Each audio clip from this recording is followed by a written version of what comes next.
सालों पहले नर्मदा नदी के ठीक पास कंचनबटी नाम का एक नगर बसा हुआ था। वहाँ राजा मलय केतु का शासन था। कंचनबटी नगर के पास में ही एक रेतीली बालूहटा नामक जगह थी, जिसके पास में ही एक बड़ा सा पेड़ था। उस पेड़ पर एक चील रहती थी और नीचे एक सियारिन। दोनों में ही गहरी दोस्ती थी। एक दिन दोनों ने कुछ महिलाओं को जितिया व्रत करते देखा तो दोनों ने भी व्रत करने का संकल्प किया। उन्होंने श्री जीउतवाहन भगवान को मन ही मन नमस्कार करते हुए कहा, हम आपकी पूजा और व्रत पूरी विधि विधान के साथ करेंगे। जैसे ही व्रत का दिन आया तो पास के ही एक धनवान व्यापारी की मौत हो गई। उसको अंतिम विदाई देने के लिए बालूहटा ही लाया गया, जहाँ सियारिन और चील रहते थे। व्रत के दिन सियारिन ने मरे हुए व्यक्ति को देखा तो उसे भूख लग गई। वो खुद को रोक नहीं पाई और उस मरे हुए व्यक्ति का मांस खाने लगी, जिससे उसका व्रत उसी वक्त टूट गया। उस व्यापारी के शव को चील ने भी देखा था, लेकिन उसने व्रत के कारण उसे नहीं खाया। इसके बाद चील और सियारिन दोनों अगले जन्म में कंचनवटी के भास्कर नामक ब्राह्मण के घर में बेटी के रूप में जन्म लिया।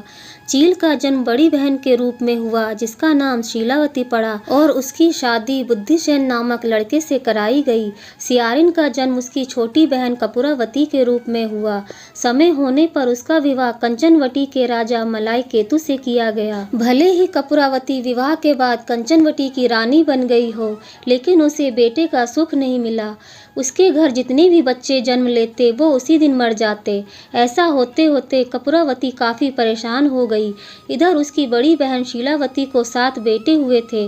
जब उसके सारे बेटे बड़े हो गए तो उन्होंने महल में कार्य करना शुरू कर दिया। अपनी दीदी के बेटों को देखकर धीरे धीरे कपूरावती रानी के मन में जलन का भाव पैदा होने लगा।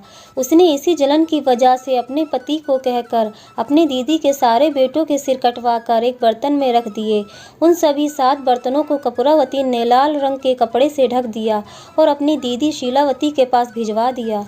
भगवान जीउतवाहन भी ये सब देख रहे थे। उन्होंने रास्ते में ही सभी 7 भाइयों के सिर को धड़ से जोड़ा और अमृत पिलाकर जिंदा कर दिया।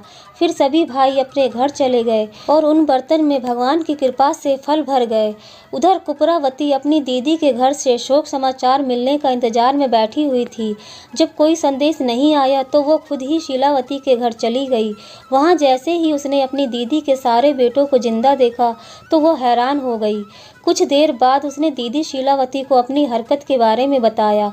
उसने कहा कि किस तरह से उसने बर्तनों में उसके बेटों के सिर काट कर डाल दिए थे और जोर जोर से रोने लगी। तभी शीलावती को अपने पिछले जन्म के बारे में याद आ गया। शीलावती अपनी छोटी बहन को उसी पेड़ के पास लेकर गई जहाँ वो दोनों पहले रहा करते थे। उसने कपूरावती को पिछले जन्म में रखे जितिया व्रत की पूरी कहानी सुनाई। ये सब जानते ही कपूरावती ने उसी वक्त अपना दम तोड़ दिया। राजा को तुरंत शीलावती ने इस बात की जानकारी भिजवाई।